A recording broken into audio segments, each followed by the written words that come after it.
Buenas noches, mi doctor Jackson Vicente. Soy Julio César Izquierdo, alumno del tercer ciclo de la Facultad de Ciencias Políticas y Jurídicas de la UTPL.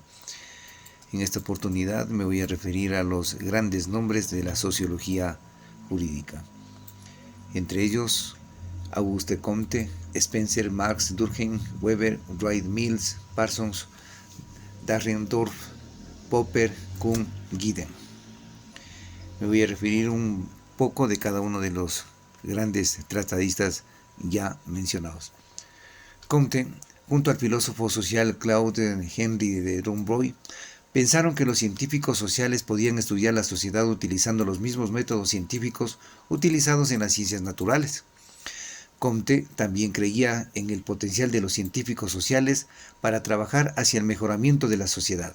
Sostuvo que una vez que los académicos identificaran las leyes que gobernaban la sociedad, los sociólogos podrían abordar problemas como la mala educación y la pobreza.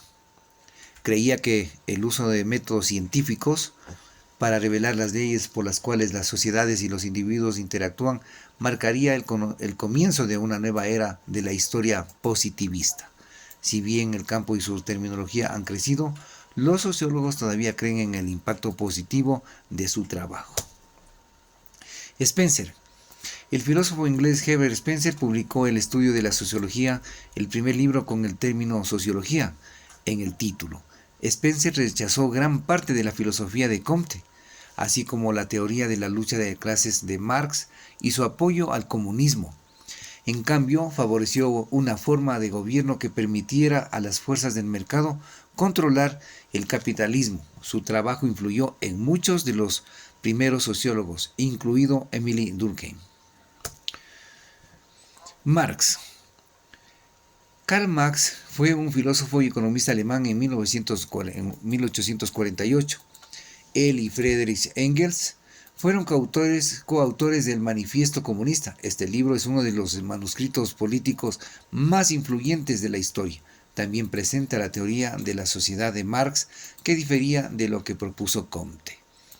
Marx predijo que las desigualdades del capitalismo serían tan extremas que los trabajadores eventualmente se rebelarían. Esto llevaría al colapso del capitalismo, que sería reemplazado por el comunismo. El comunismo es un sistema económico bajo el cual no existe una propiedad privada o corporativa.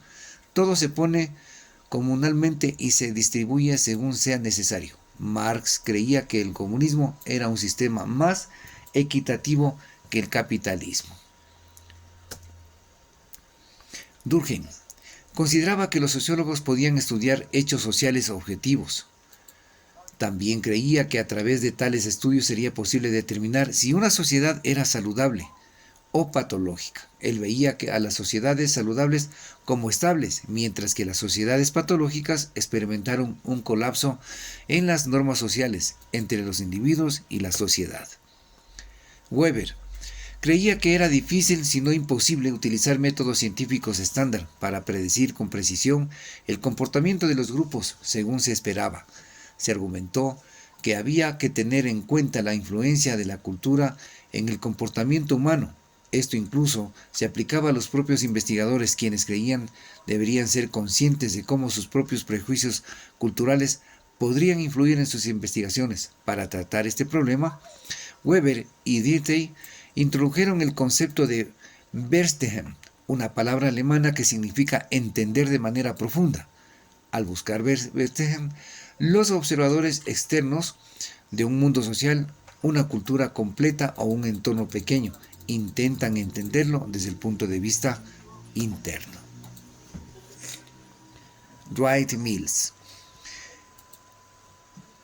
Este tratadista es el creador de la idea de la imaginación sociológica, que consiste en ver cómo las circunstancias únicas de la sociedad particular afectan a la gente y al mismo tiempo ver cómo la gente afecta a la historia.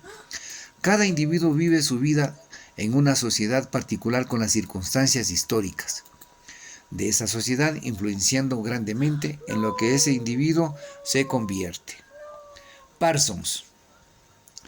Talcott Parsons es el representante más importante de la escuela funcionalista norteamericana, una de las escuelas con mayor importancia en el pasado siglo XX.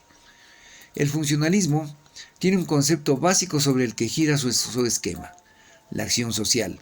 El análisis de la acción social se integra de tres elementos: el actor social, la situación de este autor y la orientación del actor. Talcott Parsons no estudió exhaustivamente el derecho y sus concepciones al respecto no son profundas, pero concibe el derecho como instrumento de integración y control social. Dagenborn. La teoría de Dagenborn no se refiere al conflicto a nivel individual, sino a su aspecto social, es decir, a las pugnas que se desarrollan entre grupos sociales y que tienen un origen estructural. A partir de aquí podemos observar cierta similitud entre esta teoría del conflicto y su teoría del conflicto predecesora, el marxismo. Popper considera que no se pueden hacer inferencias válidas a partir de la inducción, porque en el fondo la ocurrencia de un caso determinado y su repetición no pueden servir para formular leyes generales. En la lógica se destacan dos formas de obtener conocimientos: la inducción y la deducción. La inducción consiste en partir de conocimientos particulares y específicos para inferir de ellos conclusiones generales. La deducción, en cambio, pretende obtener conclusiones específicas y a partir de premisas generales. Aristóteles, otro de los grandes tratadistas de la historia, puso énfasis en la educación en su forma más clara, el silogismo, que no es sino el enlace de dos premisas, es decir, dos enunciados, que llevan a una conclusión lógicamente impecable. Aristóteles proclama la invención de una nueva ciencia, la metafísica, que es diferente de las ciencias que estudian los objetos particulares, y dice: hay una ciencia que estudia el ente en cuanto ente y las determinaciones que por sí le pertenecen. Esa ciencia no se identifica con ninguna de las llamadas ciencias particulares, pues ninguna de estas considera en su totalidad al ente en cuanto ente, sino que, después de haber deslindado alguna porción de él, estudia lo que le pertenece accidentalmente, por sí, a esa cosa. Tal como ocurre en las ciencias matemáticas.